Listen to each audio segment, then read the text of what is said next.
kind of felt like a rock star. I can't see anybody. It's like these lights. But I am going to ask you guys a question. How many of you are PR people? And advertising? Marketing? Wow, okay. So mostly marketing, a few PR and advertising. Anybody I didn't get? Losers? This is the heckling row right here, if you'd like to sit here. They asked me where I prefer to be heckled from, and I was like, I prefer not to be heckled, but I clearly did not win that battle. We approach media relations, which is a very traditional PR kind of thing, but I think that every one of us now, especially if we're creating content or doing any kind of inbound marketing, are now in charge of some sort of media relations. Whether we're working with bloggers, we're working with influencers, we're working with traditional journalists, we are all in charge of this in some fashion. And one of the things that's really difficult about media relations is it's really hard to measure. And so as I started my career, you couldn't really measure it because it was things like media impressions and advertising equivalencies and things that they were numbers, but they didn't really mean anything. And you knew if people were talking about you, but you didn't know if it was actually translating to sales.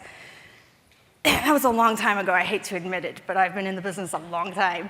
And what's interesting about what's happened with the web is it's given us a way to actually measure what works and what doesn't work. It also gives us a way to drive search engine optimization and lead generation. Now, I have a whole different session on lead generation from a media relations standpoint, so I'm not going to get into it too much, but I do have a couple of slides that'll show you how you can begin to think about it. Most of this is going to be search engine optimization. All right, so awareness, as you know, it's very difficult to measure on its own, and that's why we sort of take it from this three-pronged approach. In the next few minutes, you're going to hear me talk a lot about domain authority and about anchor text. So by show of hands, does everybody know what domain authority is? And does everybody know what anchor text is? All right, let me give you a quick explanation of both. Domain authority is the number or grade that Google, through Moz, gives your website. So the New York Times has a domain authority of either 99 or 100, way up there, all right? We have a client who just launched their business and launched their website in May. Their domain authority is 19. So somewhere in between there is all of your websites. It's really easy to find out what your domain authority is if you go to opensitegrader.com, I believe. Oh, thank you. Open Site Explorer, thank you, Shell. But please do not everybody do this right now because you will not get in because it's only one IP. You only get one search per IP address and you're all on the same IP address right now. I learned this lesson. If people were like, it doesn't work, and I'm like, why doesn't it work? You're all on the same IP address, so please don't do it right now. But it gives you your domain authority. I'd venture to guess that most of your websites are probably between 20 and 40. You also get to look up your competitors, which is awesome. And I'm also going to show you how to look up different websites and all these kinds of places that you want to be looking at in a few minutes without having to worry about your IP address. The other thing is anchor text. So you know when you're reading an article and there's blue text that the link sits behind? So maybe it's like HubSpot's conference, and that's blue, and then there's a link behind that. When you click on that, it takes you to the HubSpot website, okay? That's anchor text. So when I talk about anchor text, I want you to think about anchor text from the perspective of your keywords or phrases. So everybody right now think very quickly through your top 3 to 5 keywords or key phrases, because as we go through these next few slides, I want you to be thinking about it from your own perspective. What are the keywords or key phrases that you want to rank for? And as you're doing that, as I go through these slides, you can think about how you can implement this into your own business. All right, so for my speech at Content Marketing World last year, I created a content map using a blog post I wrote on how to produce content that gets read and shared. And because I want to build a content hub to show you how to make it look like you are everywhere at once, I'm going to use that example here. So this example is a year old, Content Marketing World. I actually just left. So this was from last year. But the first thing I want you to do is I want you to create a map like this. And in the middle, you see where it says how to write blog posts that get read and shared? That's your keyword or your key phrase. and then you start to build it out from there.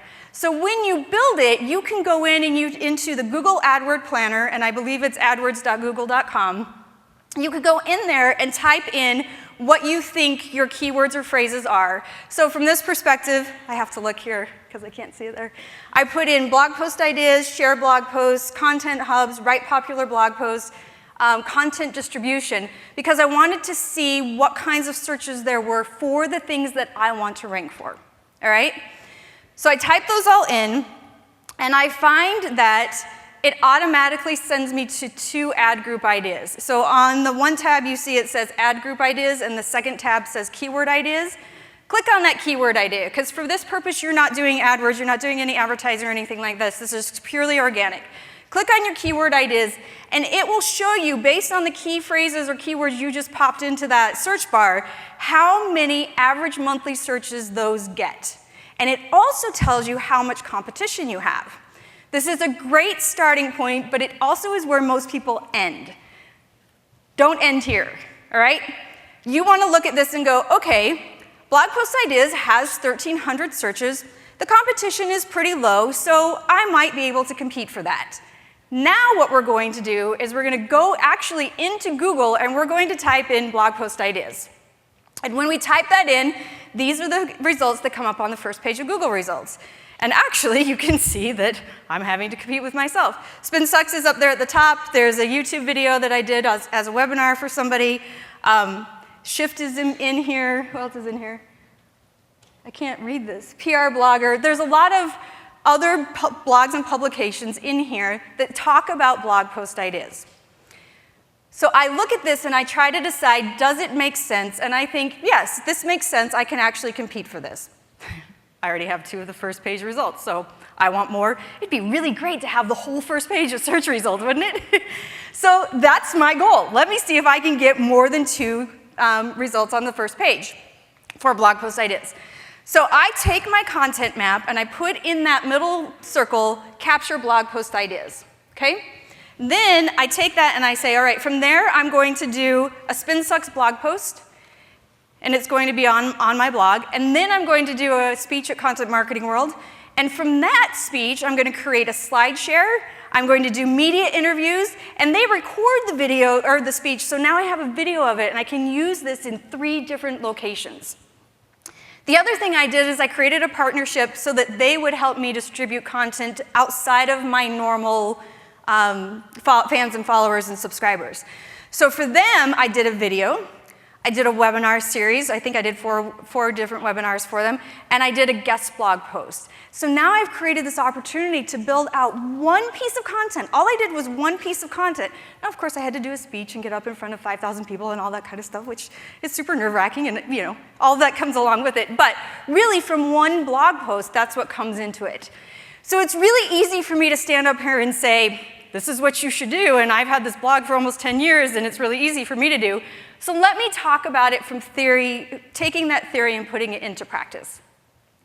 I asked a friend of mine how she would like to approach this, and she works inside a PR firm, and she has a client that makes brain games. So puzzles, New York Times crossword puzzle books, lots of recipes, meditation, that kind of stuff. Anything that helps you exercise your brain. This is what they do. So she said, we'd really like to rank for brain games or brain games for adults. So we went into the Google Ad Planner to do this exercise, and we found that brain games has 135 monthly searches. Awesome, right? But that competition is ridiculous. You probably can't compete with that unless you are the New York Times. So then we said, okay, well, let's look at brain games for adults. And we found that there are 1,900 searches every month. Again, the competition is medium, so she may not be able to compete for it. So we want to see, can she actually compete for this? And this is how you can find out domain authority of any website you want. You go to moz.com/toolbars/SEO-toolbar. And what this does is it pops, you see where that purple arrow is to the blue M? It pops that into your toolbar. When you push that M, it turns blue, and anything that you search for, it'll give you a bar below your search results and tell you the domain authority of that website. I highly recommend not keeping it on, however, unless you're doing this research, because it blocks certain things. So let's say you're in WordPress and you're writing a blog post and you go to hit save draft and you can't find the save draft button. It's because the Moz toolbar has covered it up. So make sure that you've turned it off when you're not using it. Otherwise, you're gonna be very frustrated and call IT, and they're gonna be like, turn this off. So, now that you've done that, you want to go ahead and Google the key phrase that you've decided on. So, and make sure that your Moz toolbar is turned on. So from this perspective, we Google brain games for adults, and you can see that gray bar underneath there, right? So any publication or blog that has written about brain games for adults now pops up, and it tells me the domain authority of each of them. Now I know whether or not I can compete. So for this specific business, their domain authority is 47, which tells me I can compete for anything probably less than 60. I stole this from Andy Cristodina at Orbit Media Studios. I don't think it's stealing if I admit it, so you can go and tell him I stole it. But here's what he talks about. It's a really nice illustration, which is why I stole it, because I couldn't think of anything better. He says, if you're walking, you can't beat a bicycle. If you're biking, you cannot beat a car. And if you're driving, you cannot beat a helicopter. So you want to make sure that you're falling within that range of where you can compete.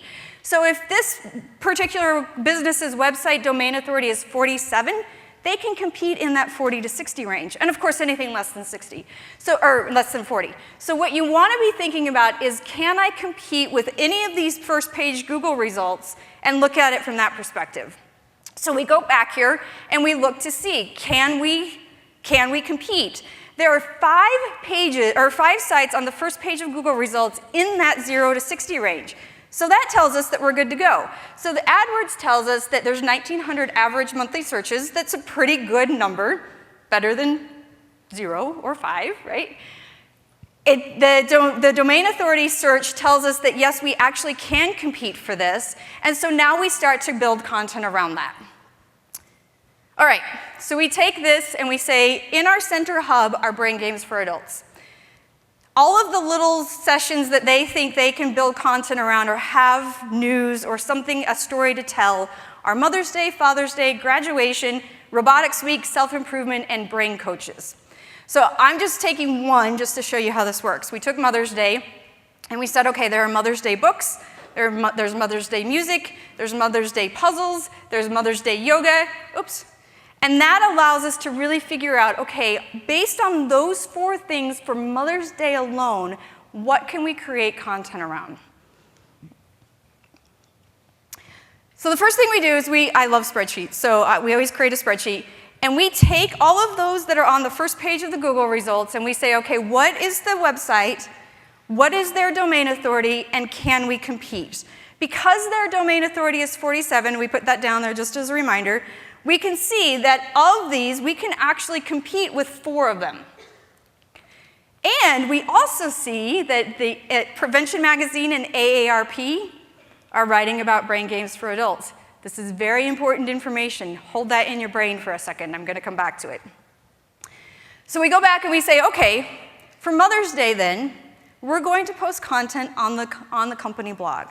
And on the company blog, we're going to talk about games to play with mom, stuff every mom should know, music to calm mom, apron cooking guides. Okay, so these are products that they sell, and now we're going to develop content around all of those products to help them build their search engine optimization and their Google juice.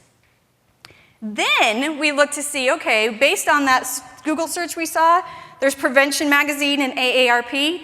So instead of going into Cision and putting in anybody who talks about consumer products or consumer games or consumer, you know how it works. You go in there, you put in, then you get a list of 50,000 outlets, and SpinSucks is on there, and I get an email from you with a press release about how I should do a blog post on Mother's Day gift guides, and I want to shoot you because I don't talk about that. Yeah. Not that I'm bitter or anything. We've only taken the publications that are already talking about what we want to talk about.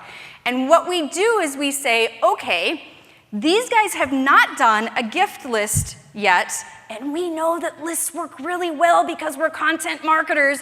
So we go to Prevention Magazine, we go to AARP, we go to Health, and we go to Real Simple. They've all 4 of them. I actually dug into second page results to find Health and Real Simple. All 4 of them have written about brain games for adults in some fashion. Now we get to pitch one of the 4 blog posts that we wrote on our blog, not to repurpose the content, but to link to the content. So we say to Prevention Magazine, we'd love it if you're going to do a gift list guide for Mother's Day, include games to play with mom. And in that, you have your anchor text, which is brain games for adults, and it links to games to play with mom on your website. This is very, very, very important. If you don't have that anchor text or you're just linking to your homepage, this is not going to work. So you want to have that. Now, you also don't want to have brain games for adults 1,600 times in there and every time you mention it, linking back, because Google will kill you for that. One time, for your key phrase, linking to one piece of content on your website. Not to the homepage, not to a product page, not to a landing page, not to a call to action, to one piece of content that provides extra value to that media outlet's readers. Now, this is where I get pushback from some people, because people will say, well, no journalist in the world will do that. And actually, that's baloney, because that just means you're being lazy. Every journalist in the world will do this if you're transparent about it, if you explain why you're doing it, and if you ask nicely. There's only one publication I have ever come across that won't do it, and it's TechCrunch. And that's just because they're TechCrunch.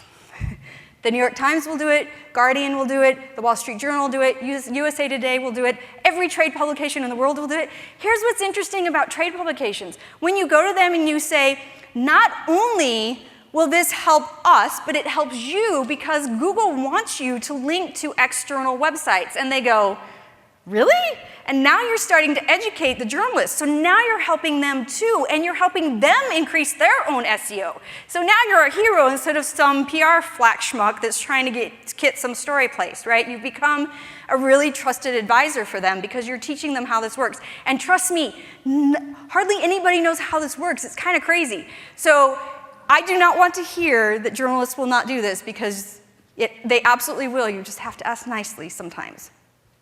I will tell you from experience, however, we had a guest blogger submit something and he linked to his conference, I am not lying, 22 times in 700 words. And I was like, no. You can link to it one time. So make sure that you're not overdoing it either. You also don't want to piss off Google because if you do that 22 times in 700 words, they're going to consider that keyword spamming or keyword stuffing, and we don't want that.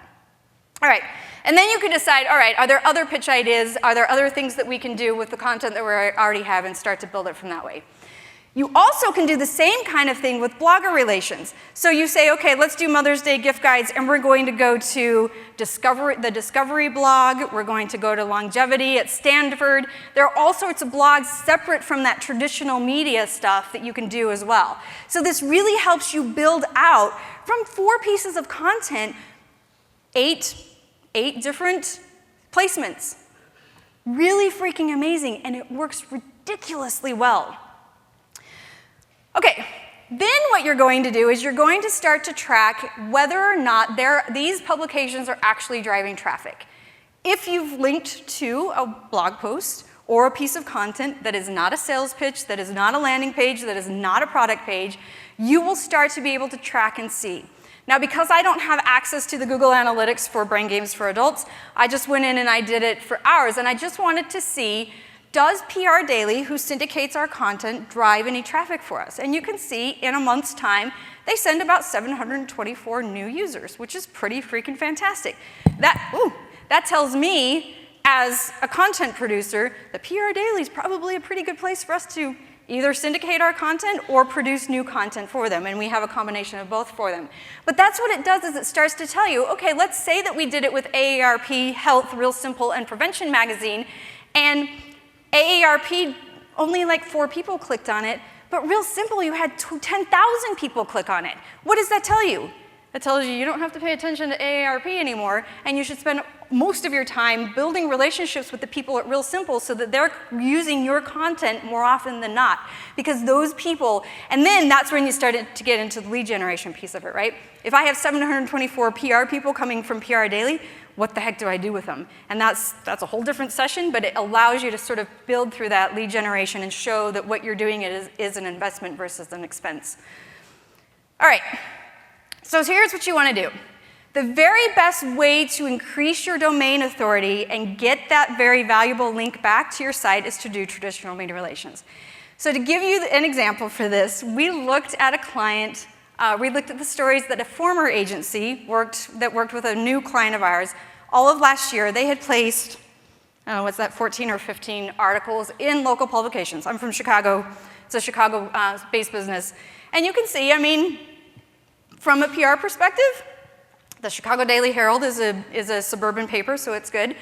The Chicago Tribune, of course, everybody wants the Chicago Tribune in Chicago. NBC's probably the top, if not the second, TV outlet in our city. And Crain's, which you see down there toward the bottom, everybody from a business perspective wants to be in Crain's. It's kind of like when Oprah was in town, and people would call and say, I know you're in Chicago, can you get me on Oprah? And I'd be like, you sell nuclear devices. No. But everybody wanted to be on Oprah. Crain's is the same thing. Everybody wants to be in Crain's. So from a PR perspective, you look at this and you go, this is pretty impressive, right? If you're not looking at anything beyond the media outlet. They did their job. And this is why the PR industry has such a bad name, because, yeah, they did their job, but go further on the list and look. It sent no web traffic. It sent no page views. Nobody spent any time on the website. No one. Which told us one of two things. Either there was no link in those articles, or nobody's reading those articles, which is kind of a bigger problem. So we went back and we looked, and actually there were not any links. So what that requires somebody, if you read an article in the Chicago Tribune, let's say, and you read about HubSpot, there's no link. It requires you to leave that page and go to Google, type in HubSpot, and find it yourself. The mass majority of us are not going to do that. There will be some, but the mass majority of us will not. That's why that link is very, very, very valuable. But you want to create a spreadsheet like this so that you can see, and you can see that we've added the domain authority because we're going to use that again in a minute.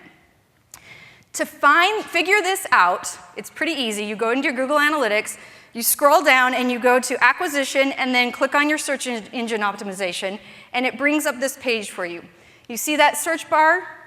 You can stick in the media outlets. So let's say that you placed a story, you had a guest blog run in Real Simple, or you had a guest blog run on Spin Sucks. You want to put that domain URL in that search bar. You don't have to do the whole spinsucks.com, but do the words together, because if you just did spin space sucks, or if you did daily space Herald, it doesn't pop up. So make sure that it's the way the URL runs. So Daily Herald, I stuck that in there so that I could see how many people were actually coming.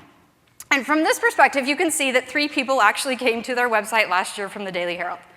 Still, not a great ROI from that perspective. But this allows you to see how you start to measure and track all of this. All right, so I want to go through sort of in how you work all of this together. You want to start with the media outlets and the blogs that have a higher domain authority than your own. When this particular client came to us, their domain authority was 28. It makes me very, very sad. Very sad. I'm like, oh, you guys, all of this work, you had all of these great publications run stories about you last year, and your domain authority is only 28 because nobody linked to you.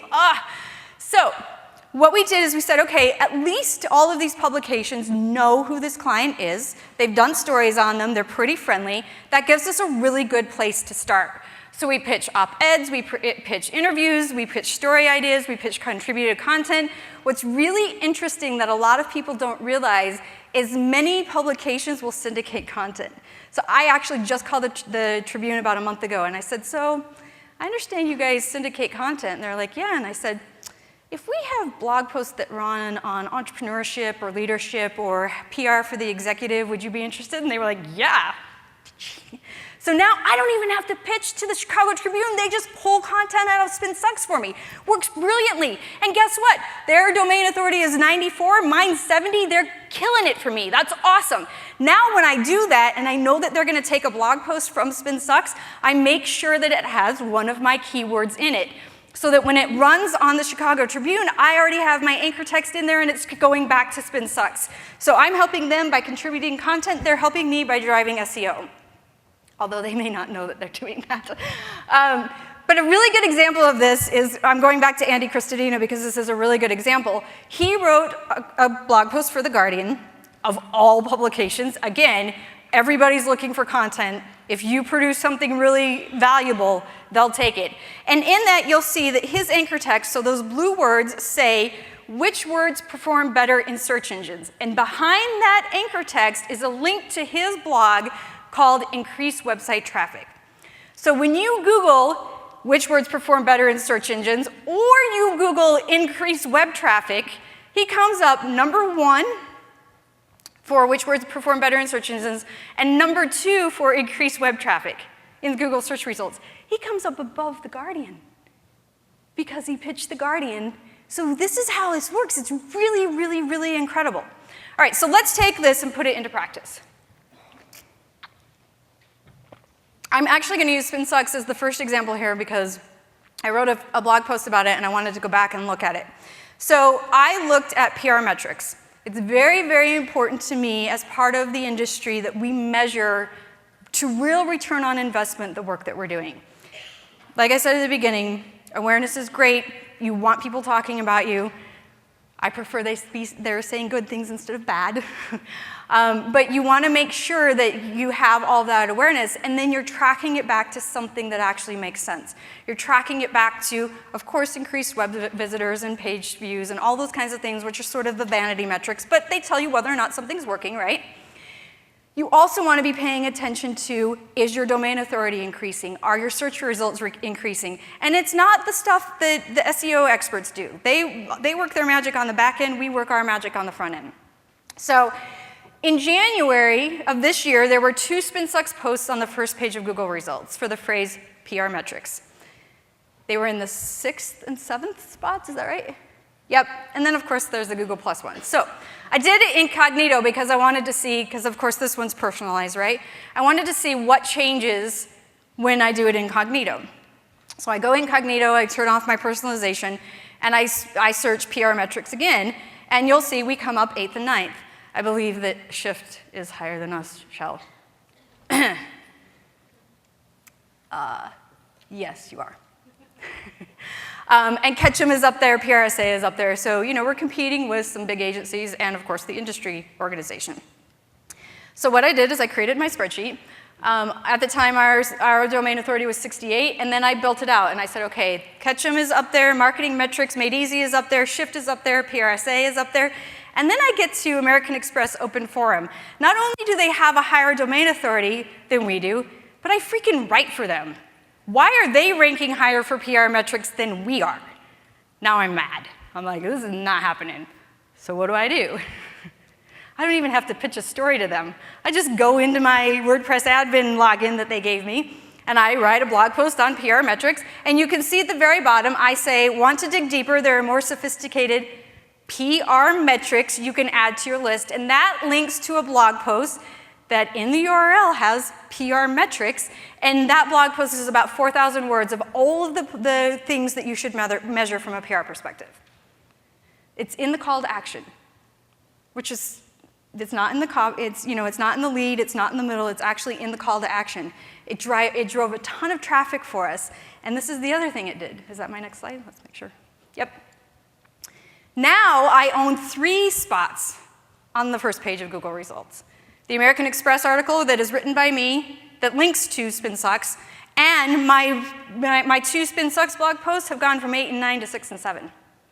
From one blog post that I contributed content, wrote the anchor text PR metrics, linked to Spin Sucks, voila. And our domain authority went from 68 to 70, almost overnight. Now, I'm not saying by any stretch of the imagination that this creates overnight success or anything like that, but it certainly works a lot faster than some of these other things. So I asked a friend of mine, if you were to rank for something, what would it be? And she said, I'd love to rank for social media strategy. So we went into AdWords and we looked it up, and there are 3,600 people who search for social media strategy. Okay. Then we said, what else? I said, what else? So we looked at social media coaching and social media simplified. When we go back to incognito mode and we do a search for social media strategy, we find we cannot compete. She can't compete. I want to say I have it in a minute. Her domain authority is like 25 or something like that. Nothing on the first page of Google results for social media strategy was less than 70. She can't compete for that. So what we decided for the sake of this exercise is to go with social media simplified. So we look at social media simplified, and we're going to create our spreadsheet, and we say, oh, look at this. Okay, her domain authority is 25, and of the 10 on the first page of Google results, of course, we can't compete with Time Magazine, we can't compete with Viral Heat, but we can compete with the first 4. So now we know social media simplified is a pretty good key phrase for her, with the goal of building to social media coaching eventually, because she'll eventually be able to compete for that because her domain authority will increase. And then she'll be able to compete for social media coaching, and we continue to build that. 2 years from now, she will probably be on the first page of Google search results for social media strategy. This is how I would help her understand this. So you want to take a blog post and you want to write it on your website. Do all your promotion, your content distribution, everything that you need to do, and wait 30 days. Then you write a second blog post, all your promotion, send it through the social networks, repurpose it on Medium, repurpose it on LinkedIn Pulse, do all the stuff that you're going to do, put it on Facebook in the notes section that you can now do, because now they're rewarding you for keeping people on your page, so take it, copy and paste it into the notes section on your Facebook page, put a this first appeared on and a link to your website there, let it all hang out on Facebook. Of course, that means you're not driving traffic to your blog, which kind of irritates me, but your reach and engagement will go up on Facebook, and then wait 30 days. And then start to pitch. So then you go back to simplified social media solutions and social media simplify and Breeze Social and even Viral Heat and Time, and you say, I'd love to contribute some content on social media simplified. Here are 5 ideas, and 90% of the time, if it's pretty targeted to that journalist or to that blogger, they're going to say, great, when can you get it to me? Or give me some more context and I'll write it myself. Make sure that anchor text is in there, and that anchor text is social media simplified, and it links back to something on your website, and now you're starting to win the game. And you can see your search results increase. So this is the whole awareness plus SEO. You're building awareness because people are starting to hear about you. You know how you start to see people are all over the place all at once, and you're like, what are you doing? I remember when Marketing in the Round came out in 2012, and a friend of mine said, you're freaking everywhere. And I was like, I know. It's because of this process. It's because this is what I was doing. I was taking content that I had already written for the book, and I was repurposing it on blogs all over the place, and I was using my anchor text and linking back to the Marketing in the Round website, and it made it look like we were everywhere. And it took 25 hours, maybe? But everybody thought we were everywhere. So you can start to see that your search engine results increase, right? Maybe you're on the 5th page, and now you're on the 3rd, and then you're on the 1st. You see that happen. You go from a domain authority of 23 to a domain authority of 33. You're not going to jump 10 points overnight, but you start to see these things increase. And then you start to be able to go into lead generation and all those kinds of things. The metrics are very, very, very important. You want to make sure that your domain authority is increasing. That on average, that number is updated about twice a month. So don't go on there and be like, okay, I'm doing this. Oh, okay, it ran in Fortune magazine. Okay, why isn't it moving? Why isn't it moving? And you keep hitting refresh. It's because it's only updated every couple of weeks. So be patient. Refresh the button once a month. Then you want to make sure that if you're ranking for that priority keyword or phrase, and of course you also want to be paying attention to the vanity stuff. Is it driving traffic? Create your spreadsheet to say, okay, this ran in Forbes, or this ran in Fortune, or this ran in Open Forum. How do we build all of this into it? And are we starting to see traffic coming from those sites? And pay attention to that, because this is the kind of stuff that when people say to you, how do I know if it's working? Or what are your metrics? Or what are you measuring? Now you have real, actual numbers to show them. We started at a domain authority of 25, and now we're at a domain authority of 28. We started on the 4th page of Google results for this key phrase, and now we're on the 2nd page. These are actual, tangible things that you can show from your efforts by pitching influencers and media. And now I will leave it up to you, because I believe I only have less than 10 minutes. He's holding my sign up here. Do we need to do microphones, or how are we doing this? Yes, please, he says. Oh, there's microphones in the centers here. Stay seated. You. Yes, sir. Hi.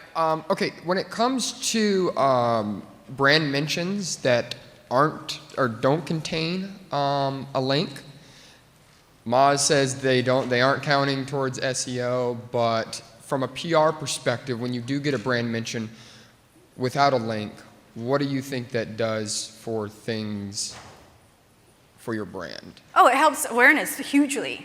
Hugely. It's just hard to measure all of that, right? I mean, you know, it's easy for you to go in and say, here's the big trouble that you have, just strategically kind of umbrella.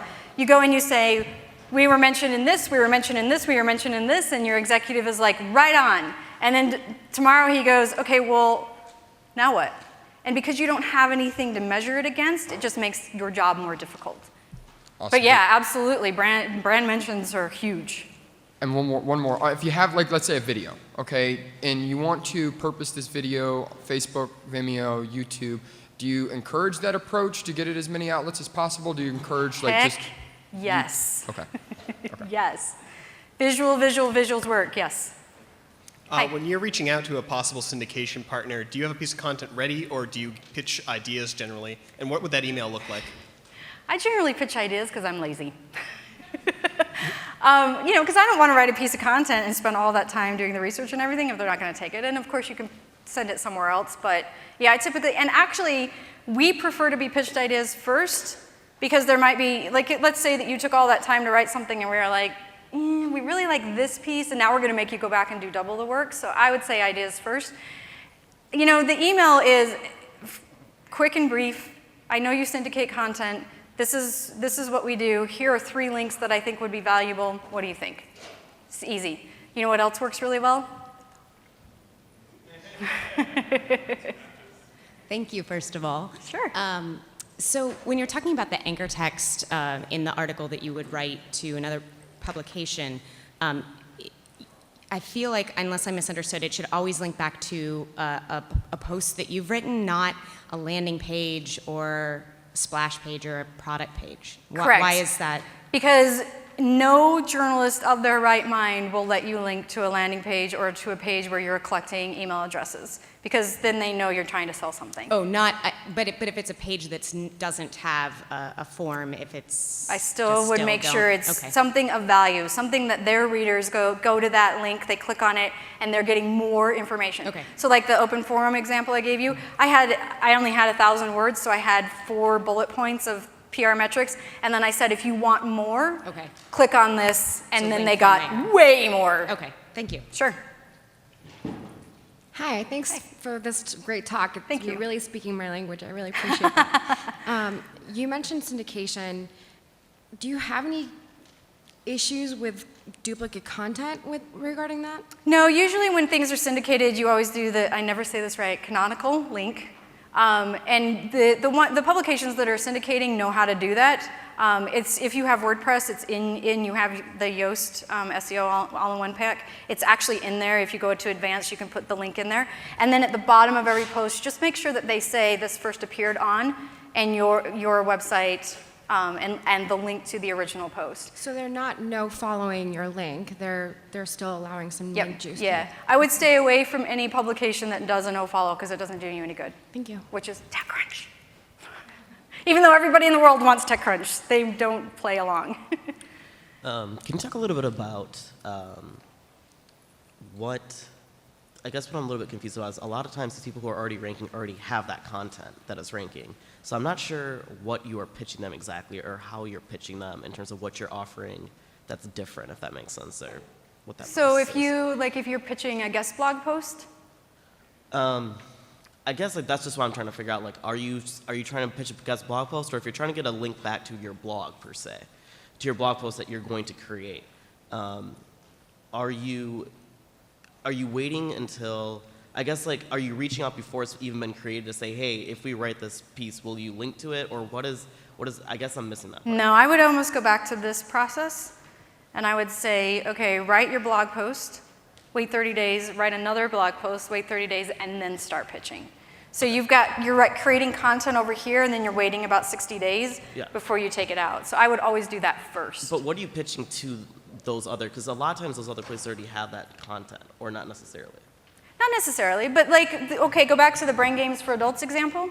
Let's say we already know that AARP or Prevention Magazine are writing about brain games for adults because, senior citizens, this is what they write about. Senior citizens should be exercising the muscle in their brain and all that. But they're not necessarily talking about gift lists. So you want to go through their content and see, okay, they've written about, meditation is really good, and they've written about mall walking is very good, and they've written about all these things, but they've not actually done a gift list guide for Mother's Day, for instance, or Father's Day, or graduation, or whatever. So that's what you pitch to them. So it's along the same lines that they're already writing about, but something they haven't quite done yet that will help you. And then when you pitch to them, I guess that's just what I was trying to figure out. Are you saying, hey, this is a piece of content that you can put on your website, or this is something that you should link back to on a new piece of content you're writing? That's what I'm getting confused. Yeah, I would have them link back, but the way you're going to do it is either you're going to create a new piece of content that's exclusive to them and link to your site from that, or you do suggest an interview, or that they write a story. Got it. Okay, so you're creating the content, but they can basically post the content on their site, but you're linking back to yours. Yep. Okay, thank you. You're welcome. Hi, so you mentioned LinkedIn posts. How does linking from a LinkedIn post to your blog post impact domain authority? So it actually won't help because Google is not tracking or doesn't crawl LinkedIn. But what it does is it helps you bring people from LinkedIn off of LinkedIn into your blog, and that helps just with your lead generation and all that. Got it, thanks. Yep. Any more questions? Oh, over there. Hi. Hi. I have a video that is a client's, and for all intents and purposes, it's totally thought leadership about a particular industry issue. At the end of it, though, they have their website. And I'm wondering if we're trying to get some influencer coverage of it, media coverage of it, is it a big no-no to have their website at the end of it? No. You think that influencers wouldn't be turned off by that? No. Okay. You absolutely should have it. Because if it's not there, you're going to make me do the work. I'm not going to do the work. Give it to me. Okay. I may ask you to take it out, but I want it there to begin with. No, I don't think that's a big no-no at all. Okay.